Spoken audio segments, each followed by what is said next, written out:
Ito yung ang laki ng ano. Sawa na sa baboy. Isda na kami guys kasi sawa na kami sa baboy. So ito yung handa namin ngayon. Iihawi namin.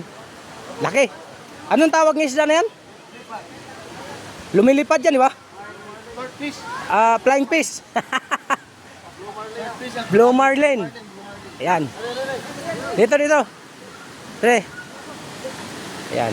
Okay, mag-vlog. Dito, mga pambata. Vlog muna tayo dito. Hanggat ano. Ayan. Ayan guys, napakaganda.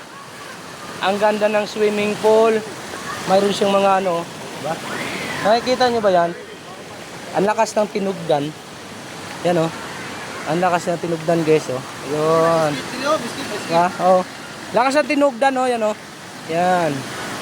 So ngayon, asikasuhin muna namin itong aming kilawin at saka iihawin. Yan. So yan ang kagandahan dito. May mga pangbata. Halos mga pambata doon o. Yun.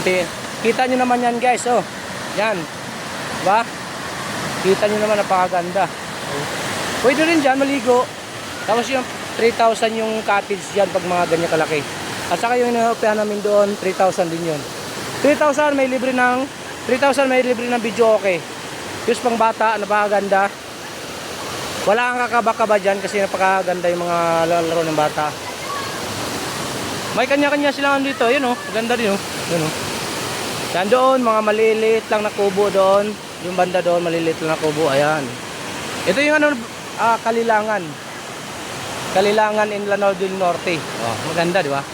So kung may event naman kayo, party-party, pwede kayo diyan. Pwede rin kayo doon sa taas, ayan. Kasi ang ano kasi dito, naaanod yung hindi mo na kailangan maglinis kasi naaanod yung mga dahon. Tulad nito, maanod to. Papunta dun sa malayo. Ayan oh. Tapos makikita mo pa yung ang mga looking good kaya talaga o mga tanawin, look. Ano? Ayan.